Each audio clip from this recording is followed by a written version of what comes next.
മഞ്ജു വാര്യർക്കും അന്വേഷണ സംഘത്തിനും എതിരെയായിരുന്നു കുറ്റവിമുക്തനായി കോടതിയിൽ നിന്ന് പുറത്തിറങ്ങിയ ദിലീപിന്റെ ആദ്യ പ്രതികരണം.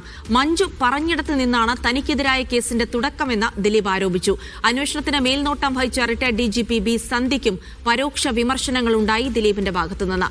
ഇത് അന്തിമ വിധിയല്ല എന്നാണ് ബി സന്ധ്യയുടെ പ്രതികരണം.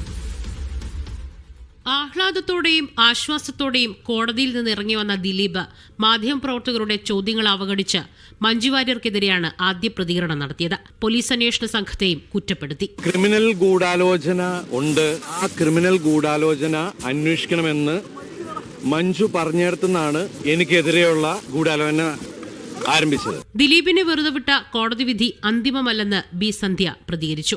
ഗൂഢാലോചന എപ്പോഴും ഒരു വെല്ലുവിളിയാണ്. പ്രോസിക്യൂഷൻ അത് തെളിയിച്ചില്ല. തീർച്ചയായിട്ടും ഇത് അന്തിമ വിധിയല്ല. മേൽക്കോടതികൾ ഉണ്ട്. എന്താണ് സംഭവിക്കുന്നത് എന്ന് നമുക്ക് നോക്കാം.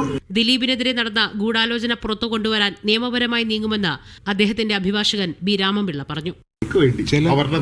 ഒരു സീനിയർ ഉദ്യോഗസ്ഥയ്ക്ക് പങ്കുണ്ടെന്ന് എന്റെ ഒരു വിശ്വാസം. 3 കൊല്ലം ഒരു അന്തിമ റിപ്പോർട്ടുകൾ കൊടുക്കാൻ സാധിച്ചിട്ടില്ല. ഒറ്റ ഉദ്ദേശം, മീഡിയ വൺ, കൊച്ചി.